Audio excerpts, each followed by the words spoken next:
Milwaukee Brewers playing some good ball right now. They've won 4 in a row into an off day and into Philadelphia, one of the best teams in baseball. The magic question, can the Brewers keep this thing going against the Phils this weekend? David Gasper from 97.3 The Game in Milwaukee and Athlon Sports. He joins us next.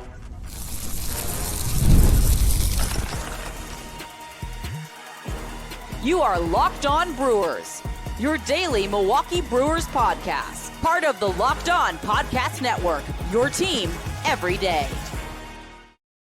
A come from behind wins for the Brewers, extra innings, and the Brewers back-to-back walk-off wins sweep Boston into the off day, taking on a Phillies team that is 35-19, recently coming off a 9-game winning streak.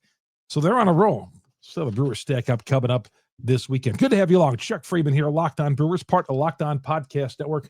We are your team every day. This episode brought to you in part by FanDuel. FanDuel, America's #1 sports book. Right now, new customers, $200 in bonus bets with your first $5 bet wins only at FanDuel. All right, my man, Dave Gasper. Follow him on Twitter, dgasper24.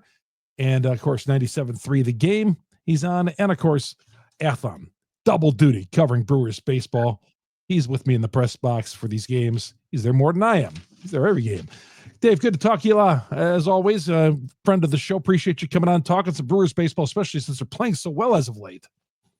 Yeah, Chuck, always happy to come on. And yeah, it's always better when the Brewers are on a bit of a winning streak and getting to take advantage of the Red Sox maybe being down a little bit. And Brewers recapturing some magic, maybe, hopefully, because for the first 2 months of the season, Chuck, this team hasn't really looked like the team that we've seen in years prior, and they've been losing games that they've won before, and being able to see them come back and get these gritty kind of victories, it's a positive sign, and one that really I think everyone has been looking to see out of this team all season.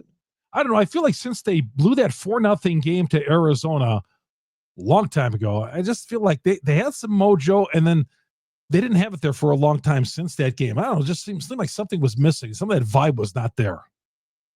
Yeah, the vibes have definitely been a little bit different. That's kind of been a common theme. You know, where's the vibes? Where the energy? Where are those kinds of players? Where's that personality this year? I think especially with Willy Adames not being on this team like he has been in years past, that's a big part of it because we all know that's what Willy Adames brought, along with 3-run homers. So that's something that they've kind of been missing a little bit, and it's hard to quantify the effect of not having Willy Adames on this team, but you can definitely tell there's been an effect. There's been a big change from last year to this year, and Adames is a major part of that. So you're looking to see someone else kind of maybe step up into that void, and I think maybe Sal Frelick is doing that a little bit. He had a really good day the other day, and he's kind of come up with a bunch of the, obviously his gritty play. He brings energy when he's out there. It's a little bit different still than Willy Adames, but it's someone that is bringing some personality, they're bringing some energy, and production at the plate, most importantly, because that's what this team has been seeking and really needing all season long. Beyond everything else, bottom line, they've just needed to hit better. Dave, not that you mentioned Willie, didn't have him on the rundown, but I talked a couple of podcasts ago that maybe the Brewers dodged a bullet on that right there. I know we all wanted to re-sign him, the hometown discount and all that, but he has not been good for the Giants. Well, I will say this too. That ballpark is not exactly great for right-handed hitters. Playing out there in San Francisco, that's another reason why a lot of star hitters and star players don't want to go out to San Francisco beyond issues with, whatever with the city or whatever else. That ballpark, it's not a great hitting environment for guys like Adames. So I think there's maybe to be expected some aggression offensively for Adames going out there and playing half of his games in Oracle Park. But yeah, it certainly hasn't been the greatest offensive season for Adames, but give credit to him. He got the bag. He got what he absolutely deserved. And now he's going to be playing it out, and we'll see how it goes with San Francisco. I just learned a new one. He got the bag. Got the bag. How did I not ever hear that one? Got the bag of money. He got the bag. He got the bag. So can the Brewers, I think this weekend's going to be a good litmus test in where they are. I mean, the Phillies are great. Mm-hmm. You know that.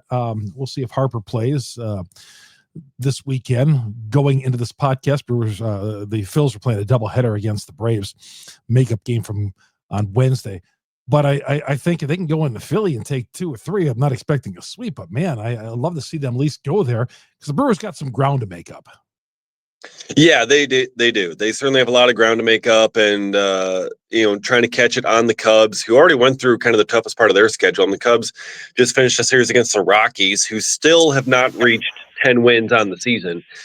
So that's going to make it tough when you get these gritty comeback wins, and you're not able to gain anything on the Cubs because they're playing teams like the Rockies or the White Sox or whatever it is. And so you need to be able to make up some games and get some wins here. And I think this double header for the Phillies, I mean, it could be something that works out to the Brewers' benefit because that's 2 games right before the Brewers come in there that the Phillies are going to have to use their bullpen. They're going to have to use their pitching staff.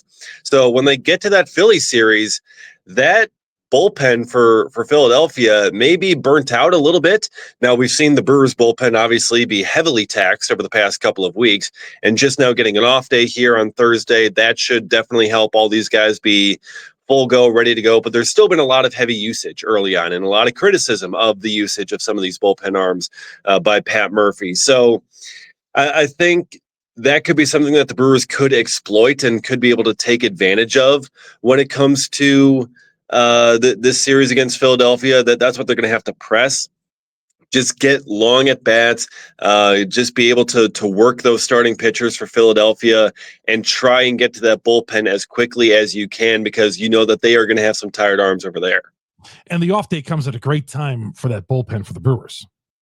There's never a bad time for an off day to come for that bullpen, I will say. I mean, but they have really been needing it. I mean, they are stretching. I mean, they were really trying to tough their way through this 2-week stretch without a day off. And it's been a heavy workload for guys like Nick Mears, who we've seen start to struggle in recent outings, for Jared Koenig, who has had some struggles recently, for Trevor McGill. He's had a big workload for, really a lot of these guys, a lot of those high leverage arms that Pat Murphy is relying on, that he knows he can trust.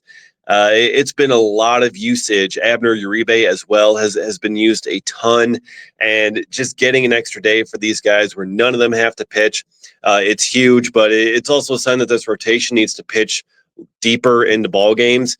On Wednesday, Freddie Peralta, you needed more from Freddie. I mean, they pushed to get him through 5, and it still took him nearly 110 pitches, and they needed that. That's a game where you needed 6 or 7 from your ace and giving you a chance to win.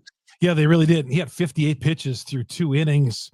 Yeah. Could have been an argument he could have been done because he was upwards towards 90 pitches, in the middle of 90 pitches through 4 innings. Yeah. He could have only gone 4 innings, and they pushed him through that final inning. Yeah, because it's like, okay, you're Freddie Peralta. This bullpen is taxed. We need you to go back out there. You need to give us one more. I'm sure Pat Murphy would have loved to have thrown him back out there for a 6th, but at 110 pitches, it's like there's no way that they're going to do that. Oh. But yeah, that is a game where you needed a more efficient outing from Freddie Peralta. And one of these games, they're going to need to get it from somebody. Whether it's Quinn Priester, most likely not Quinn Priester, but Quinn Priester or Jose Quintana or Aaron Savale or whoever it is, they are going to need a 7-8 inning start from somebody. God, if we got that out of Quinn Priester on Friday night, that would be fantastic. Yes, the Phils, as I mentioned, going into this podcast, they were 16 over the 500 mark into that doubleheader with the Braves. Do you think the Phillies are playing better than they expected? Or, I mean, we knew they were going to be good. They're obviously a playoff type team with the bats they have too. Yeah, I mean, I think they're playing a really, really good baseball, and we expected them to be good. Yes, I mean, they have a very talented team, a lot of really good players. So I'm not necessarily surprised, but, they're just kind of one of these teams that they've gotten out to a hot start this season, and they've been able to maintain it to this point. And, that's what we kind of see all over the place. There are other teams who it's like, okay, you know that they can be good, and they start off hot a little bit, and they're able to keep that production going. Some teams that you expect to be good start off a bit slow, and then they try and come back up and maintain. I mean, Atlanta started very slow. The Brewers started very slow, and they're still kind of trying to get the wheel spinning, and maybe now they're getting some traction and getting some movement forward. But there are plenty of other teams who have gone through tough spots. But sometimes if you're able to just start out of the gate hot, you can kind of cruise the rest of the way. That's what we saw the Brewers do last year. Started out hot, only got to go about 500 or so the rest of the way, and you're in a good position. And that's where the Phillies are right now. The Milwaukee Brewers have an abundance of starting pitching. All these guys come back to health. We'll see what the ideal starting rotation will be. We'll ask Dave about that coming up next. Chuck Freimund here, Locked On Brewers, part of Locked On Podcast Network. We are your team every day. Good to have you along here. Locked On Brewers here on a Friday afternoon. All right, our episode is brought to you by Trade Coffee. Trade Coffee, a great new sponsor here on Locked On Brewers. Let's be real. Coffee is just not a drink. It's a ritual, a lifetime, the thing that gets you from half asleep to fully functioning. Some people, most people, like to have that good cup of coffee in the morning, get their day off to a great start. It is essential. So why settle for anything less than amazing when Trade Coffee is part of your equation? Whether you're gearing up for back-to-back meetings, taking the kids to work, you got a long work day or whatever, every day should start with a perfect cup of coffee crafted just for you, and enter Trade Coffee. Trade Coffee is right there, the #1 coffee destination in the United States. Fresh, incredible coffee from over 50 of the country's top roasters. Whether you're a cold brew fan or a pour-over purist, you'll have the roast that you will love. And right now, Trade is offering customers 50% on your 1-month trial. Try it out for a month, 50%. drinktrade.com/LockedOnMLB, and you'll get 50% off your 1-month trial. That's trade, TRADE.com/LockedOnMLB, 50% off your 1-month trial. Take advantage of it. See if you like it. I guarantee you will. It's great. I got a bag of it sitting here just to my right over here. So whatever you do, you want to get something to jumpstart your day. Trade Coffee. If you drink coffee and you're a coffee drinker, maybe this will turn you into a coffee maker, because it tastes great. Perfect cup of coffee every time with Trade. Take advantage of the 50% off 1-month trial. Trade.com/LockedOnMLB. Chuck Freimund here, Locked On Brewers, part of Locked On Podcast Network. We are your team every day. Thanks for joining us here. Our guest is Dave Gasper. We're going to get back to him in just a second. We're on YouTube, Spotify, Apple, wherever you download your podcast. We're the #1 Brewers podcast on the internet. We're on all the platforms out there. And YouTube, yeah, our growing YouTube page. Looking to hit 5,000 subscribers here very soon. It's all free. Go to YouTube, search Locked On Brewers, hit the subscribe button, hit the bell. That'll alert you every time we drop an episode here on Locked On Brewers. And when you and I aren't talking Brewers baseball, we get on great guests, like my man, Dave Gasper. DGasper24. Follow him on Twitter. It's 97.3 The Game. And also does great work, his written work on Athlon Sports. Dave, what's your ideal rotation? It starts at the top, obviously, with Freddie, working your way through. You could get 7 or 8 guys into this rotation. What do you think? Yeah, that's going to be the big question for the Brewers to work their way through when they get Jose Quintana coming back likely this weekend. When you get Brandon Woodruff coming back as well, how are you going to fit everybody in? And yeah, I think you're going to have your Peralta, Savale in there, Quintana, Woodruff. Those are going to be making up your top 4 in this rotation. And finding that 5th spot is going to be. It's going to be tough because Brewers have a ton of quality options. You got Quinn Priester there. You got Chad Patrick. You got Logan Henderson, who has been phenomenal in each of his first couple of outings at the big league level. You got Jacob Mizrowski as well, who's been dominant in AAA. And really for this group, I think the one that it should be for that 5th starter, I think it should be Chad Patrick, the way that he's pitched so far. But also, in talking with Pat Murphy, it sounds like Chad Patrick is going to be the odd man out when it comes to this starting rotation because he has multiple options remaining. The Brewers aren't necessarily as worried about him with Quinn Priester with one option remaining. If they send him down for 20 days, they burn that option year. They lose that flexibility heading into next year for Priester as a development type of arm. So I've got a feeling Priester is going to stay. And Priester has started to turn things around. He started to look a little bit better his last couple of times out. So I think Patrick has more than earned a spot in this rotation based on his merit. But I think he's going to end up getting squeezed out of it by all the veterans that the Brewers have coming back. And Priester, I think not only the option, but the price that the Brewers paid to get him is a big factor in it as well.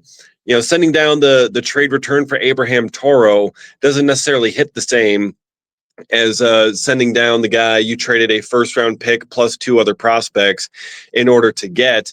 But, I mean, Logan Henderson is someone who also deserves a spot in this rotation. The way that he has pitched, I don't think there's anything more for him at AAA. I think he's proven he's ready to go. He's ready for the big leagues. But with those top 4 arms all being penciled in for the rotation, there's not much room left.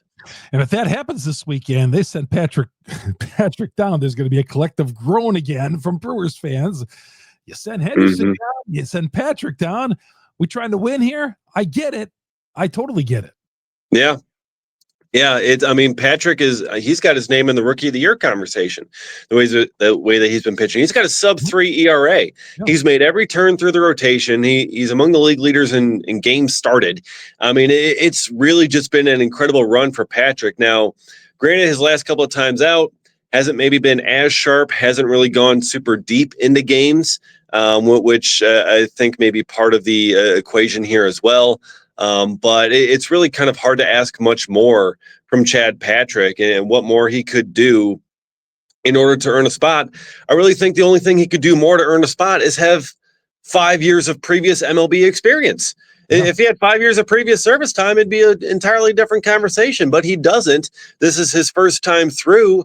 And when you have Peralta, Savale, Quintana, and Woodruff and all their combined decades of MLB experience, you're not going to be able to tell them, no, you're not being back in the rotation because we need to keep Chad Patrick in there. Yeah, Quintana and Woodruff, until further notice, they'll have every shot to be back in this rotation. They went out and got Quintana. Yeah. I think Priester's on that same row. You mentioned the option thing, but I think Priester too. You know, they gave up a lot of assets for him. I thought they made a knee-jerk reaction at the time, but I think he's going to get every opportunity to stay. He's like one of the last resorts to leave. And like you said, and Murphy said this the other day, what are we going to do? Tell one of these guys they're not coming back when he's referring to Woodruff or Quintana. Yeah.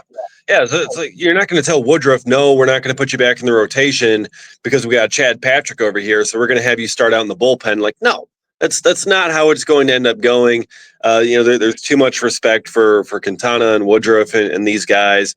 So yeah, you look at the options and Chad Patrick is the one with multiple options, and it's part of the struggle that I think we knew that the Brewers were going to have when they had all these pitchers go down hurt, because we come into the season, we're actually feeling largely pretty good about the pitching depth that the Brewers have acquired, and then all these guys go down and someone's got to step up, and guys like Chad Patrick have stepped up. Logan Henderson has stepped up. Quinn Priester lately has stepped up. Well, he was brought in, so stepped in and then stepped up a little bit. So once those guys happen, it's like, okay, these guys are good. You can roll with them. But when all the other guys that were hurt come back, it's an entirely different conversation. You have to move those guys back down because you're putting Woodruff back in this rotation. You're putting Quintana back in this rotation if they are healthy and able to go. Woodruff, I think, is going to break the record for most rehab starts. In fact, when he's ready, after he makes his last one, I hope the Brewers don't say, well, we got to shut him down. Too many innings. Too many innings so far. Yeah. I'm ready for him to be back. Yeah. I mean, DL Hall might have that record because last year, I mean, he stopped and started like 3 or 4 different times and went on like 4 different rehab assignments, made a whole bunch of starts. Just as he's ready to get back, something else happened and down he has to go, and then coming back and everything. But It's going to be incredibly exciting to see Brandon Woodruff come back to this big league mound at some point. Now, he made his start in Appleton the other day, went 7 innings, went really well results-wise, and now his next start's going to be in Nashville on Tuesday. And then after that, the Brewers are going to assess and then reassess when it comes to on Woodruff. But I would expect that next one to be the last one, provided the ankle is all fine and everything with Woodruff is feeling good and healthy. I feel like that's going to be the last one for him, and then he comes back and makes his return on that next homestand. The Brewers offense. We'll get one more final segment. David Gasper joins us here from 97.3 The Game and Locked On, and Athlon here on Locked On Brewers. We'll ask him about the offense before we let him go. Chuck Freimund here, Locked On Brewers, part of the Locked On Podcast Network. We are your team every day. Supply House. I'll tell you, there's guys who work for Supply House. They make this company, they make this country go every day. Supply House. Man, these guys are out there doing the dirty work in our country. HVAC, plumbing, you name it. And, they always ask, where can I get some good supplies? Where can I get discounts? What's a great way to go? I turned a couple of guys on in my neighborhood to this Supply House. Supply House offering expert support and an inventory of over 200,000 parts from over 400 of the top brands. You'll find exactly what you need delivered fast from coast to coast. Take a part of their Trademaster program, which offers exclusive perks, dedicated phone line. You'll talk to a live person, free shipping, discounts on every order. Thousands of skilled professionals already take advantage. Now it's your turn. Like I said, plumbing, HVAC, electrical work, Supply House, the reliable way to order products online. So join the Trademaster program today, supplyhouse.com/TM. Start ordering plumbing, HVAC, electrical supplies with just a few clicks. Use the promo code SH5. You're going to get 5% off your first order. That's SH5, 5% off your first order. Supplyhouse.com. Again, you need a part, they got it. You'll talk to a live person every time. The Trademaster program, get in on all of it. Supplyhouse.com, supplyhouse.com. Our guest is Dave Gasper. Appreciate him taking a couple of minutes from Athlon and 97.3 The Game. What do you think of this offense? Got some clutch hitting recently, but that's been the problem all year long, stranding small islands of people on bases. Yeah, it certainly has been a struggle for them, stranding runners and not getting guys on. We've seen too many times where, Bryce Terang gets on and steals second base, and he's left stranded out there at second base by the 2, 3, 4 guys in the order. And it's been a struggle. I think in the last couple of games, it's certainly been better, at least when it comes to the clutch hitting and coming up with those kinds of moments. That's been better. We've seen a little bit more production out of the bottom of the order as well. Caleb Durbin has started to get on a bit of a roll here offensively. Joey Ortiz is showing some signs of breaking out maybe a little bit. Isaac Collins has been surprisingly solid. He's been a little bit underrated at how solid he's been. Again, not a big power bat, but he's someone who's a switch hitter and has been able to get on base at a fairly decent clip here. And Sal Frelick has obviously had a really strong run. But, yeah, getting that improved production from the bottom of the order, especially the left side of the infield, is what the Brewers need. So Durbin having a really good last couple of games has been a really positive sign for this team's offense. Durbin, you're right. We talked to him after the game yesterday, Gas, and he was talking about he's feeling more and more comfortable, especially in the last week, starting to feel a little bit more comfortable at the plate. That's a good thing because they're force feeding him over at third base. Yeah. They called him up and then it's like, yeah, he's pretty much the everyday guy right now. It's like you're coming up to the big leagues. It's your first taste of it. You're playing every single day. He basically has. And yeah, there's certainly a bit of a downturn there. He had a good first couple of days, obviously having that first big league hit and just being able to get that energy right out of the gate. But then, the league, he had a bit of trouble adjusting to it initially. But now, on the season, his batting average is back up to 239. Or is that just the projections? No, it's up to 210, which is not as good as 239, but still better than what it was before. Because he was way under that Mendoza line. And really, I think the thing too is Caleb Durbin doesn't strike out. I mean, even though he's had these struggles and he hasn't had a ton of success, he's had a lot of soft contact pop-ups and things like that.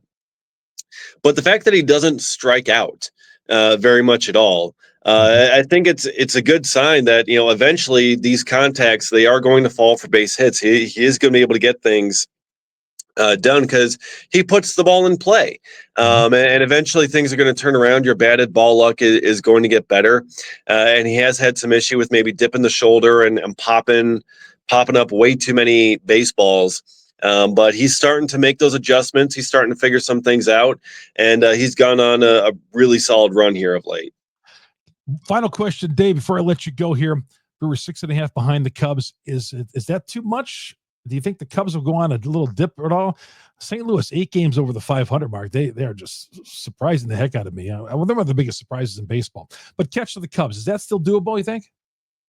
Yeah, I think it's certainly still doable. I think this team does have a pretty solid run in them where they can go on a really solid overall winning streak. And I know these aren't the same teams, but the Brewers were down 6 games on September 1st in 2018.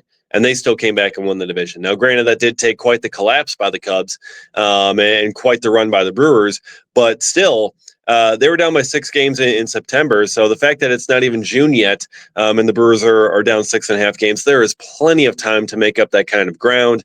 There's plenty of time for the Brewers to go on the run, for the Cubs to go on maybe a bit of a cold stretch where, you know, maybe they lose 8 out of 10. The Brewers win 8 out of 10, and things can really kind of flip on a dime like that. There is still a whole lot more to happen this season. It's absolutely catchable for the Brewers. Always enjoyed talking to one of my guys, Dave Gasper, off and on the air, talking Brewers baseball with him. Gas, appreciate it. Thanks for taking some time here on the off day, and we'll talk to you down the road. We'll see you in the games. Appreciate it, Chuck. Take care. David Gasper, 97.3 The Game and Athlon Sports. This is Chuck Freimund. Hey, thanks for making us your first listen to every day. Get us on Google, Spotify, Apple, wherever you download your audio podcast. We're the #1 Brewers podcast on the internet. And, of course, our growing YouTube page. Search Locked On Brewers. Hit the subscribe button. Hit the bell. That'll alert you every time we drop an episode here on Locked On Brewers. Have yourself a great weekend, everybody.